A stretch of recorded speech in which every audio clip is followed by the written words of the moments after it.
Support for this podcast comes from the Central Valley Journalism Collaborative, connecting communities with the resources, infrastructure, and networks to ensure a vibrant local free press. From KVPR in Fresno, this is Central Valley Daily. It's Monday, September 29th. I'm Elizabeth Arkalian. An immigrant detention facility is operating in Kern County. There was no public hearings, and it's created a lot of legal questions and confusion for both the city and for activists. So why has the facility opened? We'll learn more details about what's happening in the desert city of California City. That conversation in just a moment. If public radio didn't already exist, we'd need to invent it. Do you really trust a billionaire to deliver your news? What about a hedge fund? Or AI with its hallucinations?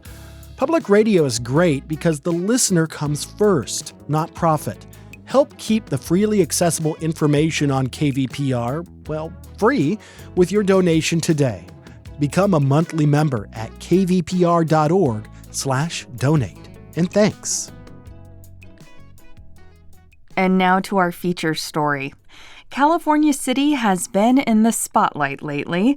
This remote town in the Mojave Desert has gained national attention for an immigrant detention facility that started to operate there.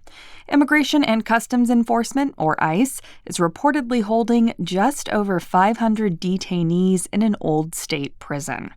The facility has capacity to hold up to 2,500 people, but the presence of this ICE detention center is causing a stir in this remote town. And despite Governor Gavin Newsom's public criticism of such facilities, California city leaders haven't been able to get a hold of the governor for help to clear up confusion. The private prison company, CoreCivic, runs this facility. They say they have the green light from the feds to operate, and local officials aren't sure how to respond.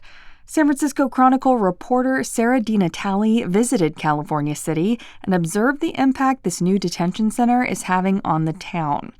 I spoke with Sara and I asked her to start our conversation by painting me a picture of what it's like in California City. So if you think of sort of like a stereotypical Western scene, like out of an old movie where you would see like a tumbleweed roll by and nothing else, that's pretty much the vibe.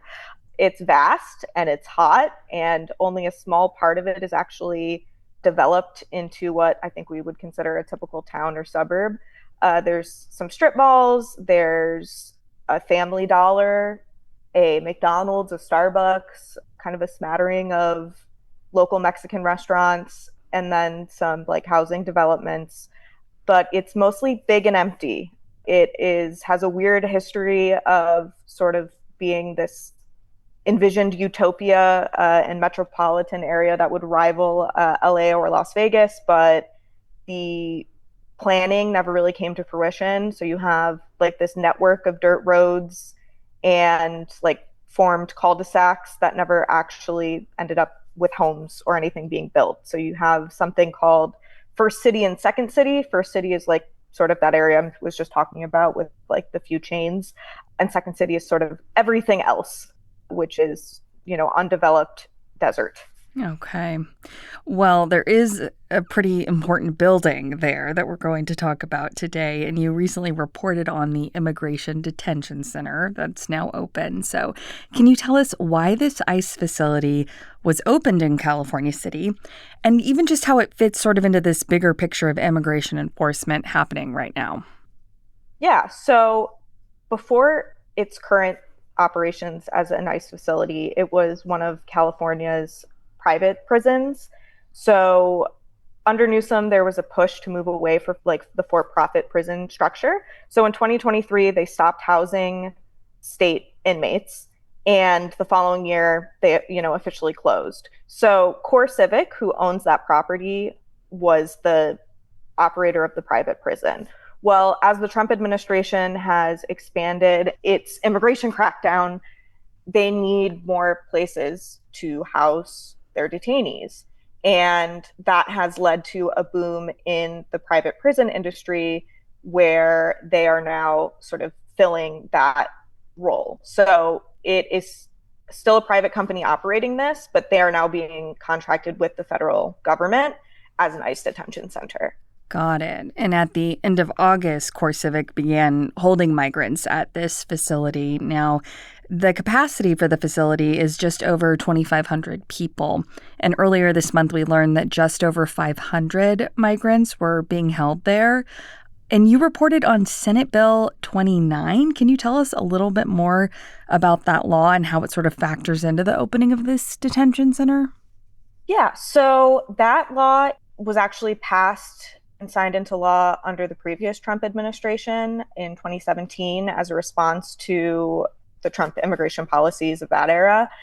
And part of what that bill lays out is that if it specifically references for-profit private prisons, if one of those prisons was to change its use and become a immigration centered facility, that there would have to be a 180-day notice period and 2 public hearings as a way to solicit input from the community.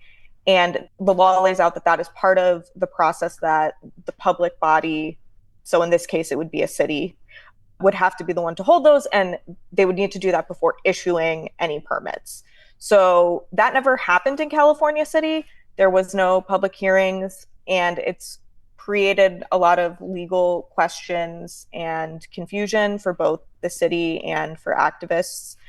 I think that what's likely to happen is CoreCivic may argue that their original purpose when they opened in 1999 was to house, they have a history of having housed people through ICE before. They had a contract with the U.S. Marshal Service at one point before it was California State Prison. So I think that's where a lot of the ongoing confusion is happening now is, what legal argument they may make under their pre-existing contracts that they have with the city. And that's sort of what we're probably going to watch play out in the near future. Yeah, that was something I found interesting about your reporting is essentially CoreCivic is saying we followed the rules, but it doesn't sound like the establishment of this facility for ICE detainees did follow the rules. Is it possible the company circumvented the rules, or is this the federal government just kind of coming in and overriding certain laws? Yeah, it's really hard to know for sure. I mean, obviously, their business is with the federal government. ICE has become like their biggest chunk of their business in the last decade, and they have spoken pretty openly about the fact that this is a growth for them. This is if you listen to their earnings call, this is something they're aware of and have been preparing for, and have other facilities outside California City that they are, having similar contracts with. It's hard to know exactly what played out. I mean, the mayor of California City described it to me as happening in the cover of darkness. They thought they would have more time to sort of have those hearings and figure out exactly what their legal options were. And then one day he got a call from an attorney that was like, hey, did you know that there are inmates in the detention center right now? And the mayor said, no, I did not know. Wow. And he heard it from an attorney who had clients that had been transferred into the facility. So, there's just a lot of confusion all around, and it's hard to know the exact chain of events at this point. I know the city has been in contact with the Attorney General's office, and I think they're really hopeful that Bonta's office will provide some clarity to them and help them sort of understand the legal steps that may be an option. And that's sort of what city officials have told me they're waiting for at this point. Mentioning the mayor, what have city officials or council members sort of said about this? You mentioned he felt that it was like it happened in the cover of darkness. Have they been just totally out of the loop, or is this bringing industry back to their town and they're not opposed? What's the feeling among city leadership? Yeah, I think there's a lot of conflicting emotions. I think you have city officials sort of grappling with their own personal politics, as well as grappling with what may be best for this city that doesn't have a lot of industry and doesn't have a lot of well-paying jobs. And you will also have at its simplest core, them wanting to be like, well, we want to make sure every business follows the law and the rules, but we're in that, they feel like they're in a very David versus Goliath situation, and they don't want to make any legal missteps or get themselves in a situation they can't afford to get out of, because separate from all of this, they have some budgetary challenges and issues that predated this latest chapter in their local history. California City Council member Michael Hurls told you that the city's not heard from Governor Gavin Newsom or the state attorney general Rob Bonta. But in particular with Newsom, that sort of stood out to me because he's been very outspoken against these immigration actions and even was on Stephen Colbert's show last week condemning actions by ICE. Has the governor or state attorney general spoken about specifically the California City Detention Center at all, to your knowledge? So according to city officials, the state attorney has been in contact with them. The state attorney just declined to make a comment to me.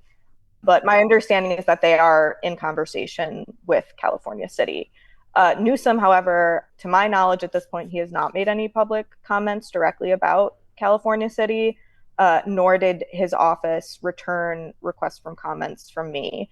And I think for some city officials at least, they're just kind of confused as to, they see the memes and the Trump-Newsom back and forth, and they see how Newsom has spoken really strongly about ICE and Trump's immigration policies. And I do think some of them feel a little abandoned and are hoping that the state steps in to help them navigate this situation.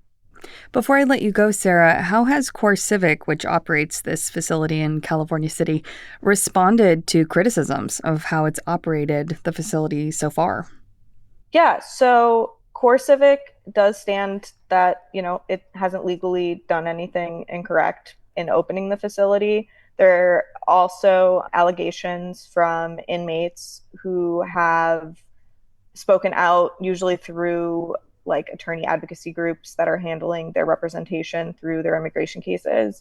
They've spoken out and said, hey, conditions in here aren't great. They've complained about clogged toilets, unclean water, retaliation from correctional officers. There was a recent sit-in hunger strike protest that they reported, but CoreCivic has really fought against all those allegations and said that they're being mischaracterized, that inmates do have access to the law library and they do, plumbing issues are quickly fixed and water is clean. So CoreCivic has really just shot back to a lot of those allegations and said that they are not correct characterizations. Of course, what we're hearing from folks on the inside is a very different account. Sara DiNatale, reporter with the San Francisco Chronicle. Thank you so much for breaking down your reporting for us. Great. Thank you so much. And that is today's show. Today's episode was produced by Jonathan Linden and KVPR with support from the Central Valley Journalism Collaborative. I'm Elizabeth Arkalian. You can find the latest local news anytime at kvpr.org.